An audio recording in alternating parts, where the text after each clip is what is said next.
I suspect my boyfriend is broken. I do not mean broken in a spiritual or character flaw sort of way, nor do I mean he is suffering from some terminal illness. My boyfriend, Juan, does not smoke, does not drink, and maintains a fitness regimen that puts Olympic athletes to shame. He looks incredibly healthy. In fact, he is significantly healthier than I am. Well, he looks it at least. But I am convinced he has a malady, the kind of shameful, unspeakable affliction that men whisper about in locker rooms, but never admit to. Let me ask you a question. Would your boyfriend live with you for an entire year and never touch you? I am talking about total abstinence. We even sleep in separate bedrooms. Just thinking about it makes my blood boil and my heart ache. We have been cohabiting for a full 365 days, and the maximum extent of our physical intimacy involves a morning kiss and a goodnight kiss. These are rationed. They are fixed quantities.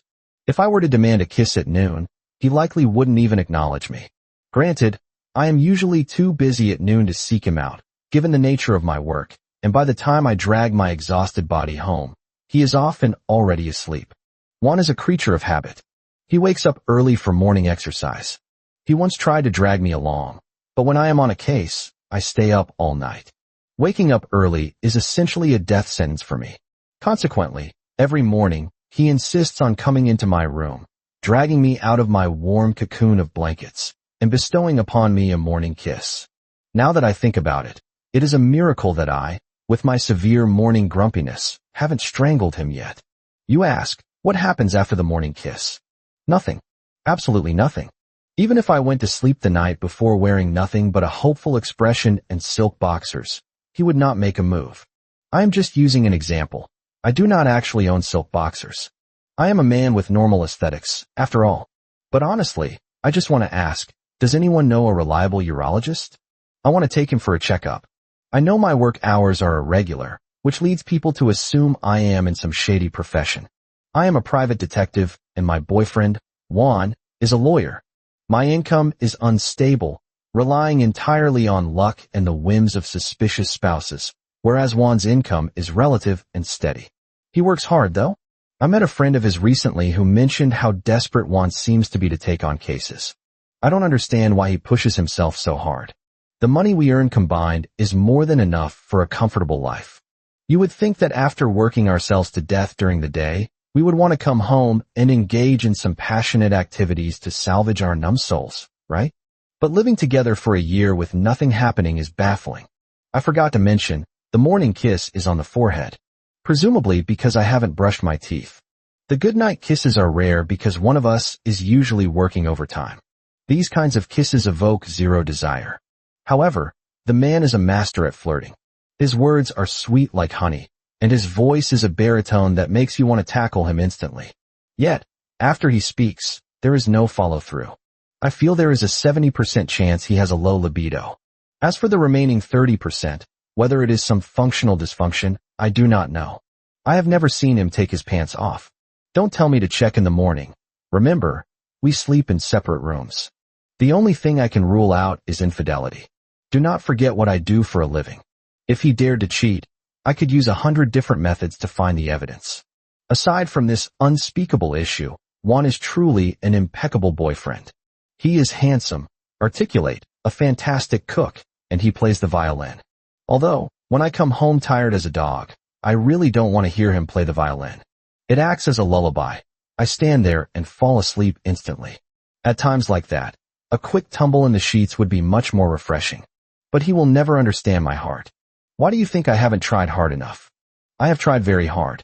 As someone who naturally dislikes taking the initiative, I have exerted tremendous effort. Anyone who says I haven't tried clearly doesn't have a boyfriend like mine. For example, one evening after dinner, he insisted on playing the violin.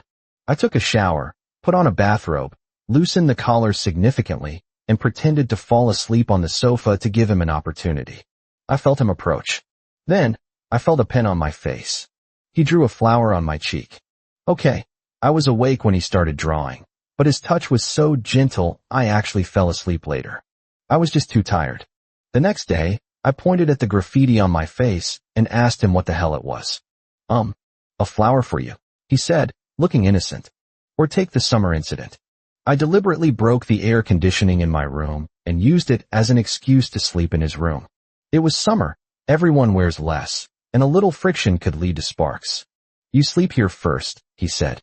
Then he walked out. Do not get your hopes up. He didn't go to wash up or buy protection. He went to fix my air conditioner. In the middle of the night, he fixed it. I couldn't stay awake and fell asleep. The next morning, I woke up to see him smiling at me with dark circles under his eyes. The AC is fixed, he announced proudly. You can move back tonight. I was not happy. I wanted to pry open his skull and see what was inside. Does he truly not understand? Who goes to fix an air conditioner at that moment? And why does a lawyer know how to fix HVAC systems? My heart was so tired.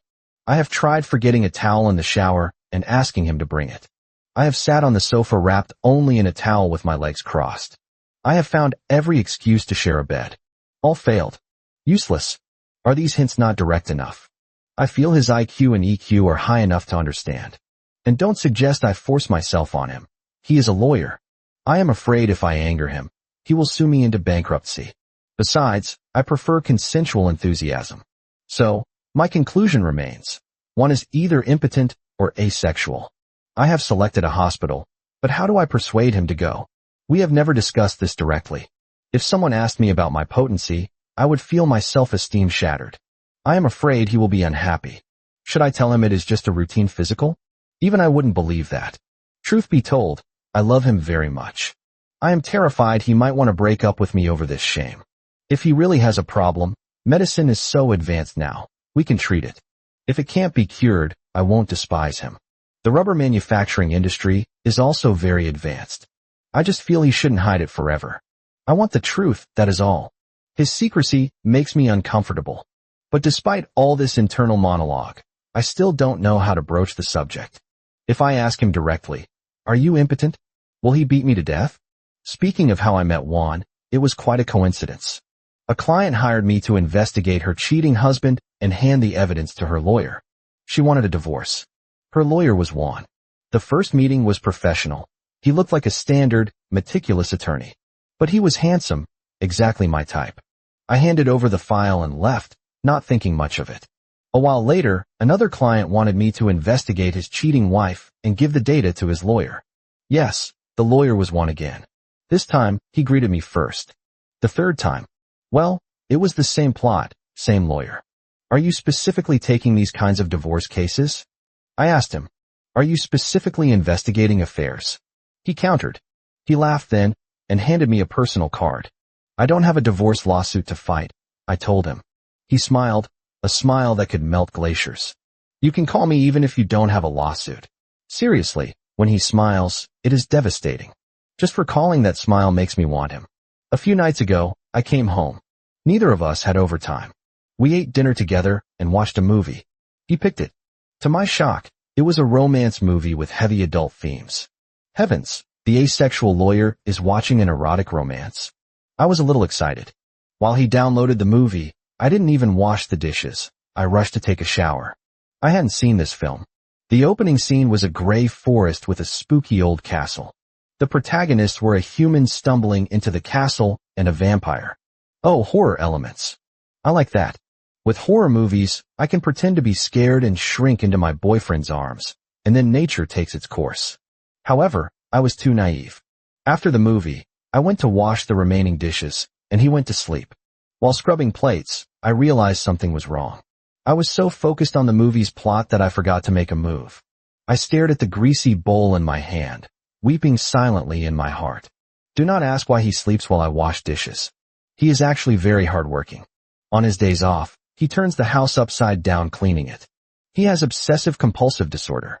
Severe OCD. The bottles in the bathroom must be arranged by height and width.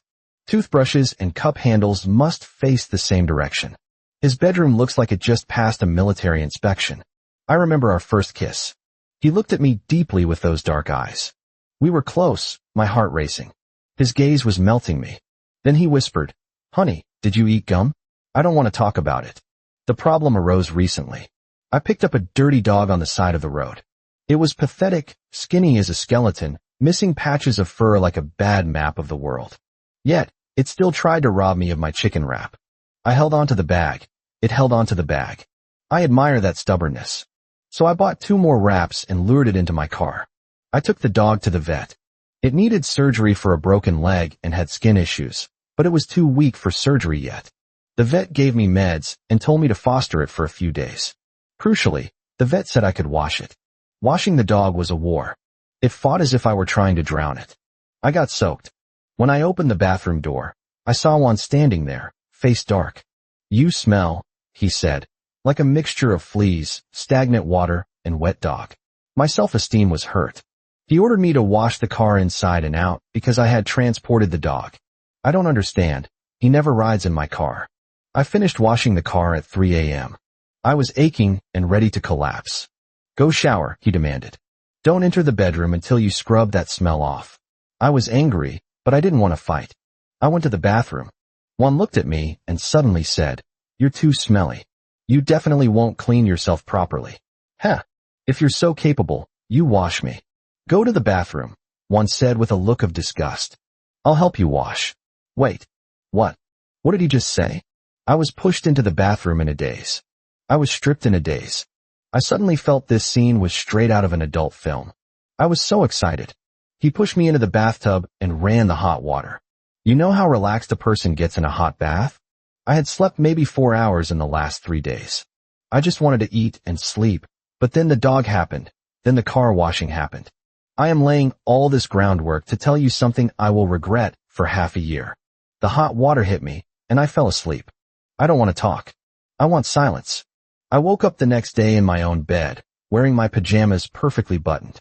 One left a note saying he was taking the day off to take the dog to the vet. A day off and no sex? What is the difference between you and a salted fish? Why didn't he wake me up? Does he purely think I can't wash myself? I am so sad. Today, I didn't even get a morning kiss. Is he angry? I reviewed the events. I washed the car immediately. I washed myself. What is he mad about? I think he is becoming unreasonable. The more I think about it, the more I think he is asexual. If it were me, and I pushed him into a bathtub and stripped him, I would have impulses. But he was so calm. His hands didn't even shake. Don't ask if he had a reaction. I was asleep. I ate the food he left in the fridge and went into the study. I rarely go in there. One hates being disturbed. I was looking for the spare office key because I lost mine while chasing a suspect. The key is usually in the desk drawer. I accidentally bumped the mouse, and the screen lit up. I glanced at the screen. Asterisk, are you still troubled by weakness and softness? Are you in pain from kidney deficiency? Come to Male Power Hospital. Regain your majesty. Be a real man for half an hour. Asterisk, wait, this looks familiar. This is the website of the hospital I was researching. Does one realize his problem? Is he actively looking for a solution? This is incredibly awkward. He must be sensitive and inferior about this right now. If I mention it, his fragile heart will shatter. Since he is seeking help, I shouldn't bring it up. I should encourage him silently. I need to let him know I love him regardless of his performance. I was moved by my own devotion. I sat down and Googled how to persuade an impotent friend to live strongly. After wading through ads, I saw posts about despair and suicide. People actually kill themselves over this. No, I must watch over Juan. I was so engrossed in reading that I didn't hear the door open. What are you reading? Juan asked from behind me. I slammed the laptop shut, heart pounding. Nothing. Where's the dog? The dog is in the living room. Juan looked at me suspiciously. What were you watching? I faced a crisis. A movie. The one we watched last time. I was curious about the ending. Juan's eyes were strange. He smiled slightly, rubbed my head, and said, I didn't wake you this morning because you slept so deeply. You need to rest more. Then he kissed my cheek. Good morning, honey.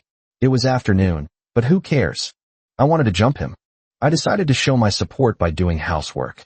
I started vacuuming, but I broke the vacuum cleaner. It snapped, and dust exploded everywhere. I hadn't closed the balcony door, so the wind blew the dust all over the living room. The dog started barking like a foghorn. One woke up from his nap. He walked out, took a deep breath, and smiled a terrifying smile. It's okay. I'll do it. He didn't get mad.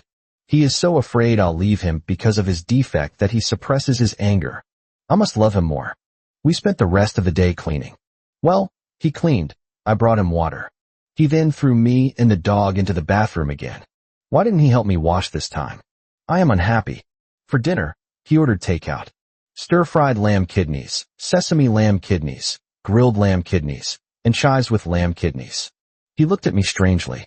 Is he trying to cure himself through diet? Or is he implying something? He patted my shoulder. I won't break up with you, Anthony. He sensed my hesitation. He thinks I want to leave. I grabbed his hand, tears in my eyes. I won't break up with you either. Rest assured. He began. I covered his mouth. Don't speak. Let's eat. He nodded heavily. The meal was solemn. I felt like a jerk for minding his issue. He uses his brain, not his lower half. That is rare. Suddenly, Juan swallowed a piece of kidney and said, "Let's go to the hospital." What? I panicked. If you don't want to go, forget it, he said, looking disappointed. Go? We must go, I shouted. He is sacrificing his dignity for our happiness. We agreed to go after his current busy period. A few days later, a new client, Lucas, hired me. Lucas is rich and looks like a playboy. He wanted me to investigate his cheating partner. My partner works nearby, Lucas said. He is the owner of that law firm down the street. Juan's boss. Oh no. This is a minefield. He doesn't come home, Lucas complained. I think he's hooking up with a lawyer in his firm. I investigated, Lucas continued. There is a lawyer there, a gay man. He handed me a photo. It was Juan. This is the guy, Lucas said. My partner and this lawyer are definitely involved. I refuse to believe it. My boyfriend is asexual. He can't cheat. Who would want him? But Lucas insisted. I couldn't tell Lucas that Juan is my boyfriend, or he wouldn't trust my investigation. So, I agreed to track Juan's boss, Robert, to prove Juan's innocence. Juan called me and asked me to bring him coffee. I went to the firm. I watched Juan eat. He is so handsome. We're working late tonight, Juan said. I won't be home for dinner. Me neither, I said. I have a case. What kind of case? He asked, eyeing me suspiciously. You're acting weird. No, I'm not. I hugged him. You suspect me. How can you suspect me? Stop making a scene, he hissed. Just then, Robert opened the door. Tonight we're gathering with the team. He stopped, seeing us hugging. Sorry to interrupt. Great. Now Robert thinks we are weird. I decided to stake out the firm. Since one knows my car, I rented a different one. Lucas insisted I track the other man too. I couldn't track two people. I decided to stick to Robert. One called to tell me he finished his work and would go to the hospital in a few days. He also mentioned Robert was taking the team to dinner and a bar. I followed them to the restaurant, then to a bar called the Blue Velvet. Juan and Robert went in. I needed to get closer, but one would recognize me. I had a brilliant idea. I put on a long wig, sunglasses, and a women's trench coat. I walked into the bar. It was hot. I was sweating in the coat. I sat in a corner, drinking, watching them. They did nothing suspicious. Robert ignored everyone. Juan stared at his drink. I needed air. I went to the hallway near the restrooms. A drunk man blocked my path. Hey beautiful, have a drink with me, he slurred, grabbing my arm. I tried to pull away. He wouldn't let go. He tried to press against me. I am a trained detective. I could drop him in seconds. But I was in drag. What would a girl do? I remembered a self-defense video. I need him. Hard. In the groin. He screamed. The music stopped. Everyone stared, including Juan. I tried to walk away coolly. I have to go, I squeaked in a falsetto. I turned on my heels and twisted my ankle. I fell right into the arms of a bystander. I looked up. It was Juan. This was awkward. Juan looked at me, his expression shifting from confusion to shock to horror. Anthony, he whispered. The drunk guy got up and lunged at me. Juan let go of me, turned, and punched the guy squarely in the face. Don't touch my person, Juan growled. He didn't say girlfriend. He punched a guy? My gentle lawyer. He is so cool. Robert and the colleagues stared. Wait, isn't that Anthony? One whispered. Why is he wearing a dress? One dragged me out of the bar. My ankle hurt, so I limped. We drove home in silence. Back at the apartment, one sat me down. I can understand, he said gently. If you like wearing that, I can accept it slowly. No, it's not that. I panicked. I ran to my room to get the photos Lucas gave me to explain. Juan followed me. He saw the photos of himself and Robert on my desk. What is this? He asked, voice cold. You were stalking me? It's a misunderstanding. I cried. I was hired to stalk Robert. The client thought you two were having an affair. Juan paused. You thought I was cheating? No. I knew you weren't. I took the job to prove you weren't. Juan looked at the photos, then at me in my wig. So you dressed up so I wouldn't recognize you while you proved my innocence. Yes. He started laughing. He hugged me. You idiot. Robert is just my friend. I love you. I was relieved. Go wash your face, he said. Tomorrow we go to the hospital. The next morning, we went to the city hospital. Juan took me to a doctor friend of his. At the registration window, the nurse asked for ID. Show your ID, Juan said to me. Why me? You show yours, I said. Why would I show mine? You're the patient, Juan said. We stared at each other. The people in line looked at us like we were morons. Juan dragged me to the parking garage. He pushed me into the car. Are you impotent? He asked angrily. What? No, I shouted. Are you, me? Juan looked offended. You think I have a problem? We haven't had sex in a year. I yelled. You always fall asleep. You fix the AC instead of touching me. You wash the dog instead of me. Juan stared at me. I fall asleep because you give me 0 signals until I'm exhausted. I fixed the AC because you were sweating. I washed the dog because it stank. Every time I try to initiate, you fall asleep. The movie night? You fell asleep in the bath. The violin night? You fell asleep on the couch. I thought you were low libido. I confessed. I thought you were. Juan countered. I've been feeding you kidneys for a week to boost your stamina. Silence filled the car. Wait, I said. So, you're fine. I am perfectly functional, Juan growled, leaning over me. The proximity was sudden and overwhelming. And I have been holding back for 365 days because I thought you were fragile. He kissed me. It wasn't a forehead kiss. It was a hungry, desperate kiss. I felt a very distinct, very hard confirmation against my leg. We should go home, I gasped. No, Juan locked the doors. The windows are tinted. I'm not waiting another minute. Let's just say, the car suspension got a thorough testing. And I can confirm, he is definitely not broken. Epilogue. My client, Lucas, was furious I wouldn't continue the investigation. He threatened to ruin me. I didn't care. I was too busy being happy. Then, Juan got a call from Robert. Robert was getting married. To Lucas. Bring your girlfriend, Robert said. The tall one from the bar. I refused to wear the dress again. Juan convinced me to just come as myself. At the wedding, Lucas saw me and marched over, furious. You, Lucas hissed. Don't ruin this for me. Juan stepped in. You know each other? We were classmates in kindergarten, I lied smoothly. Lucas glared but played along. He proposed to Robert right there. It was cheesy. Big diamond ring, kneeling, the works. Later, in the car, Juan looked at me. That ring was huge. It was tacky, I said. I reached into my pocket. I prefer this one. I pulled out a simple silver band I'd bought months ago, waiting for the right moment. Put it on. Juan smiled, tears in his eyes. He extended his hand.